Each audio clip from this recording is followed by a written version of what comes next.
Jibai est là. Et moi, je me suis dit que j'allais économiser depuis ma dernière session d'invocation. Mais Jibai me plaît bien, voyez-vous. Mais bon, ce n'est pas un design de fou furieux qui va me faire céder, pas vrai? C'est pas son classement dans la méta, non. Même si je suis joueur méta, c'est pas ça. Ce n'est pas le fait que j'ai Columbina qui me permettra, avec Iluga et Goru, d'avoir une très bonne team et de jouer Zibai à son plein potentiel tout en ayant à avoir une très bonne team Pins à côté. Non, je vais pas céder pour ça. Je veux dire, il faudra que je cherche une arme. Non pas que les options free-to-play sont mauvais, mais je suis un peu bandeur de stats. Quoi? L'arme de Shuri lui va bien. Et j'ai l'arme de Shuri sur Furina.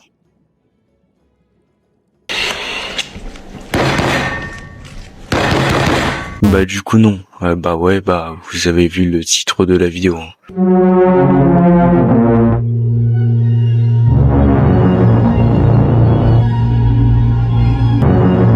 Alors du coup, dans cette vidéo, je vais vous dire comment moi, je procède pour invoquer mes personnages dans Genshin Impact. Et donc faire des économies et ne pas invoquer à tout va. En clair, je vais tout simplement vous dire comment moi, j'ai pu avoir les meilleures teams du jeu, du moins ceux qui en font partie, les personnages 5 étoiles qui les confectionnent, et pour certains des C0 R1.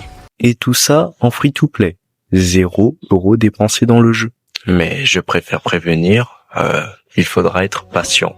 Et si vous ne l'êtes pas et que vous faites ça en dépit de votre humeur quand vous jouez au jeu, ça ne vaudra pas vraiment le coup. Et moi personnellement, comment je procède pour mes invocations, moi j'y prends plaisir avant tout.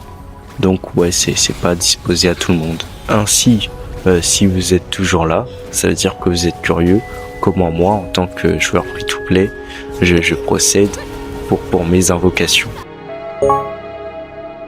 Moi, je me dis, il faut que j'assure le choix. Le choix qui s'apprête ici comme le personnage que tu veux, puisque un choix dit que tu es obligé d'en délaisser un autre.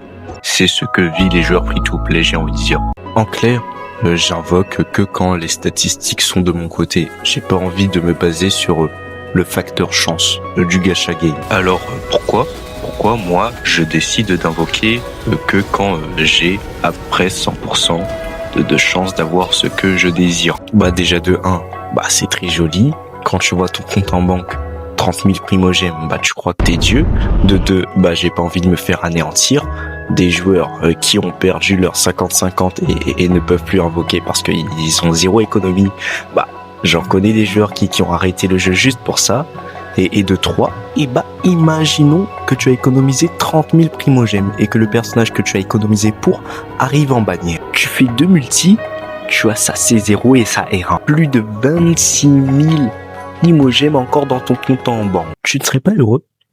Moi, je te pose la question comme ça. Personnellement, si, je pense que beaucoup de personnes le seraient. Mais voilà quoi. Si je fais un parallèle avec ma situation actuelle avec Zibai, je pense que c'est l'une des raisons qui m'empêche de l'invoquer. Même si c'est pas la raison principale qui se retrouvera à la fin de la vidéo. Il faut le watch time. Après avoir fait ton choix, j'imagine que tu veux le meilleur pour ce personnage, du coup, vu que tu l'as choisi, vu que tu l'aimes, je suppose, tout ça. Ce choix de ton personnage, va t'inviter à d'autres choix de personnages qui, pour certains, vont t'inviter à les prendre les yeux fermés. Et c'est comme ça que je pense que si joueur free-to-play veut détruire Genshin Impact, devrait orienter ses invocations sur la base de son compte. Et cette orientation va tout simplement fluidifier votre expérience d'invocation dans le jeu, de par le fait que vous saurez qui invoquer pour améliorer votre compte. Et c'est ainsi que, en fait, la planification te renvoie tout simplement aux premières étapes qui est d'assurer le prochain personnage que tu vas invoquer qui passera avec celui que tu as invoqué précédemment.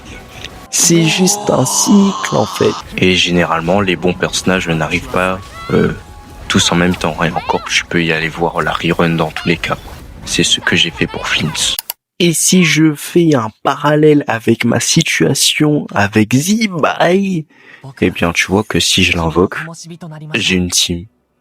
Et c'est pour ça que je dis que je dois résister à sa tendance au gambling. Ainsi arrive la raison de pourquoi je n'invoque pas D-Buy. C'est tout simplement parce que j'ai déjà ce que je veux en ce qui concerne l'objectif principal de mes invocations. Dites-moi dans les commentaires, vous invoquez pourquoi? Les personnages que vous aimez? Bien vous invoquez pour le plaisir du gambling. Bah dans ce cas, la vidéo que je fais est vraiment inutile pour vous si vous aimez juste les probabilités, la chance et tout.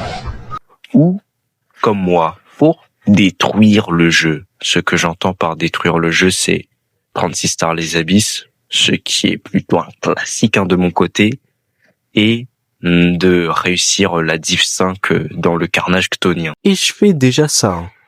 Pas tout le temps, surtout pour le carnage chtonien, mais les abysses, je bois. Et puis le théâtre de l'imaginarium, flemme un peu, j'ai envie de dire. Ah, je sais, c'est aussi du endgame, mais vas-y, je le compte pas celui-là. Et du coup, je me dis, invoquer Xibai. Pourquoi faire? Pour finir, je vais faire un petit résumé sous forme de conseil. N'invoquez pas le personnage, choisissez-le. Faites le choix d'améliorer ce choix. Et puis, si vous ne ressentez pas le besoin d'invoquer un personnage, ça veut dire que vous avez détruit le jeu. Pas pour longtemps dans mon cas du coup, puisque t'as vu la méta évolue, les mobs deviennent plus forts et tout. Donc je suis toujours emprisonné dans le gacha. Si la vidéo t'a plu, eh bien je t'invite à liker et à t'abonner à la chaîne. Genre vraiment, laissez mais je veux être populaire. Dans la cour logique de mes dires, on se retrouve à la semaine prochaine ou pas, puisque je peux très bien être un bâtard et ne pas honorer mes promesses. Et je dis, au revoir.